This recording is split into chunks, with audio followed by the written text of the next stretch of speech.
My hat is crooked. It's getting worse. Good morning. Happy Thanksgiving.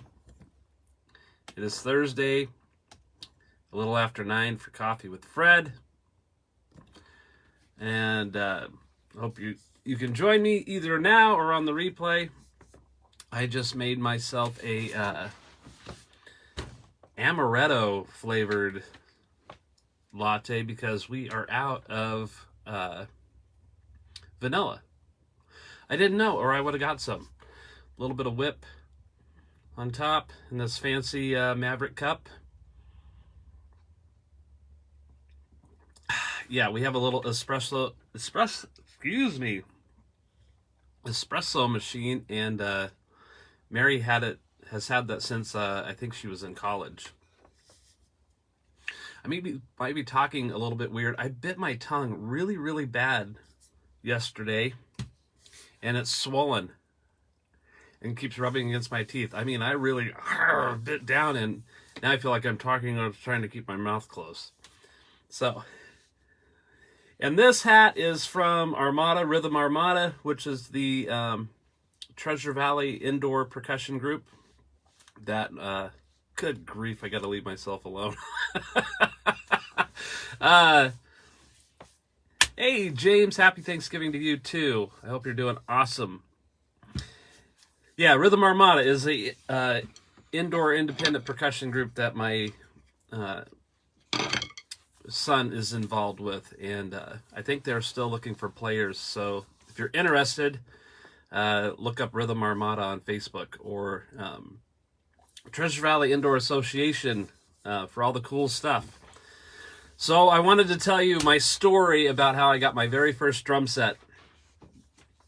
And a little backstory is I got interested in playing drums when I was 10 years old. I was in the 5th grade, and I was at church.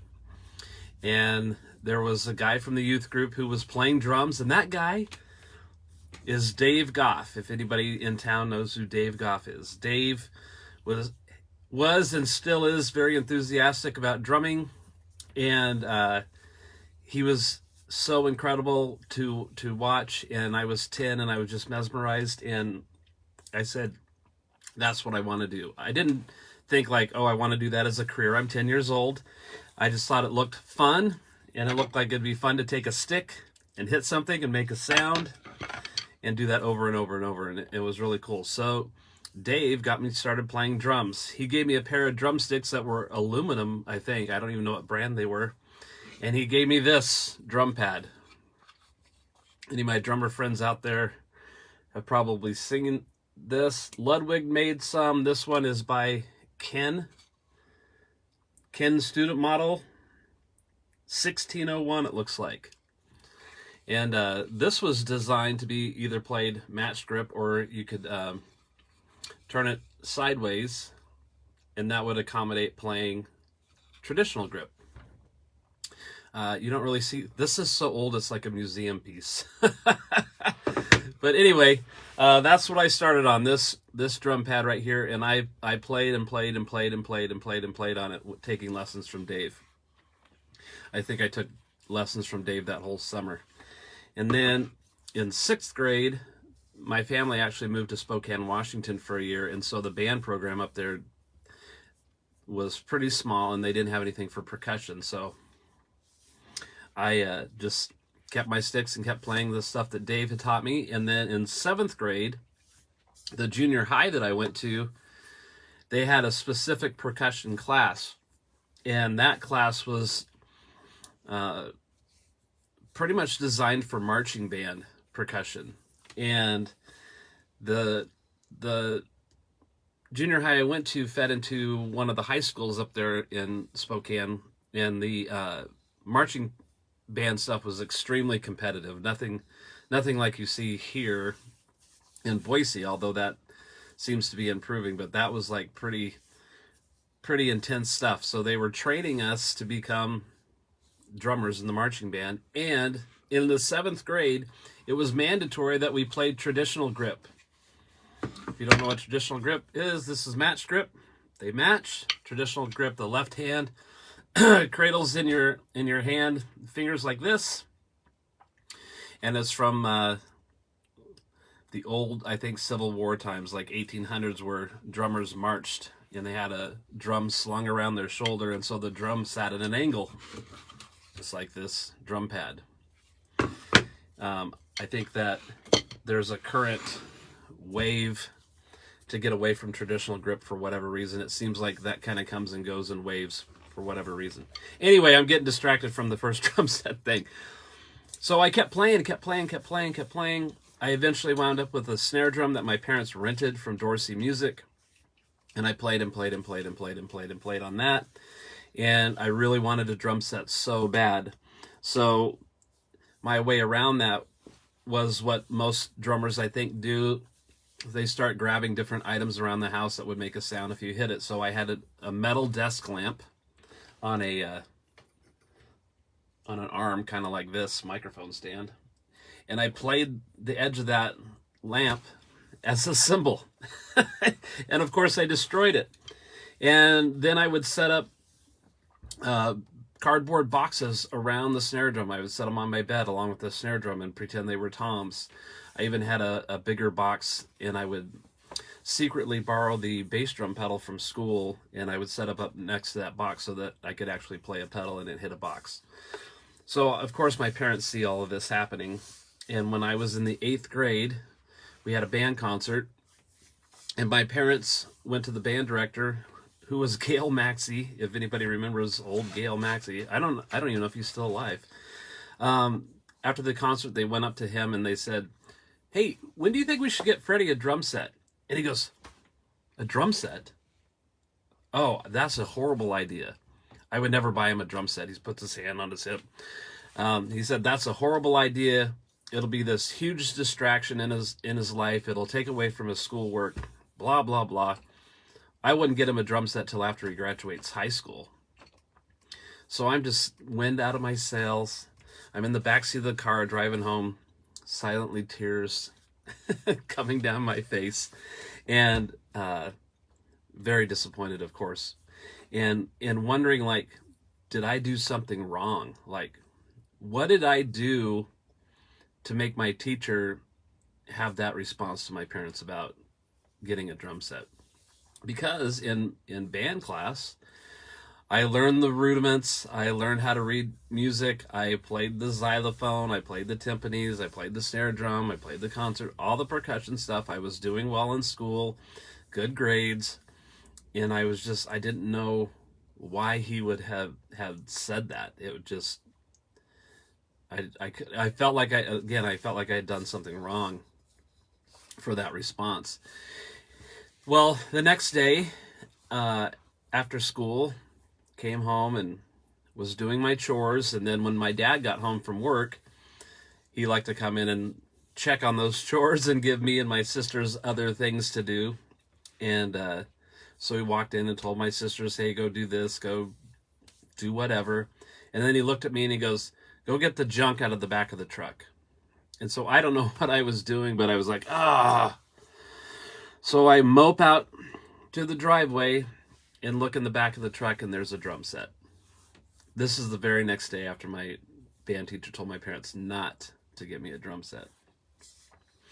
Now, I don't remember if I started crying or not, but it was the coolest thing ever. And I brought that thing into my room and set it up and immediately started playing, of course. And looking back at that drum set, like, quality wise, it was a hunk of junk. It was ratty, beat up. My dad had seen in the paper there was an estate sale, and so he went to that estate sale because in that description it said drums.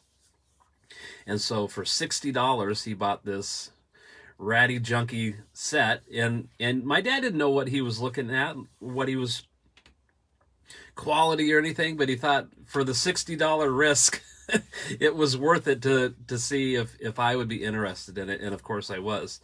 So I played that drum set all through 8th grade, 9th grade, and part of my 10th grade year when because I just didn't stop playing, my parents decided, okay, we'll help spend a little bit more money and get something much, much nicer. So, but that that was a huge moment in my life where I had a teacher telling my parents no to something that furthers a passion. And it, I think as teachers, because now I'm a teacher, it's so important to be aware of what's happening and what you say and what you do and how that affects people around you. Not just teaching, just as a person. And so, here's a band teacher that just said, nope, don't do it. And it wasn't like my parents did that out of spite. I think it maybe was just a happenstance that my dad saw that in the paper, but what better timing, right? So of course, then the next day I went to school and kind of to my teacher, I had got a drum set, and he kind of looked at me like, just shaking his head like, here I gave you advice and you didn't take it. Now, I would say at the same time, we had a new band director that was getting ready to take over, and his name was Sam Stone, Mr. Stone. I called him Mr. Stone, like, until he passed away. I couldn't get it. I never felt like I could be like an equal and just call him Sam. I always respected him as my teacher. But he heard that I got that drum set, and so he pulled me aside and he said, you got a drum set? And I said, yeah. And he goes, that's really cool. Tell me about it. What is it? What brand is it? What does it look like? He genuinely was interested in what that,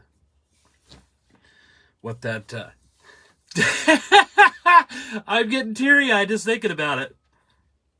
Well, I didn't expect that. Woo! It's like when Cuba Gooding Jr., starts crying on that interview. It's like, wow! I feel like I got to do that to snap out of it. Holy moly, I did not expect that, people. But anyway, he was a huge, huge influence in my life. It was super cool, but dang, I did not expect this. Let me drink some coffee, because this is supposed to be coffee with bread, right?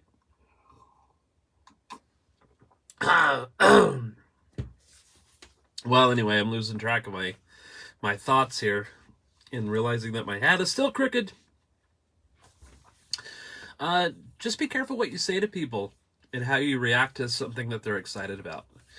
I've got students that come in and they're at school, they're in high school, they have their day jobs, maybe they're self-employed, and everybody's got stuff in their life that's happening, right? So maybe they had trouble at work or trouble at school, and so I find myself as an instructor, like, helping them navigate some of those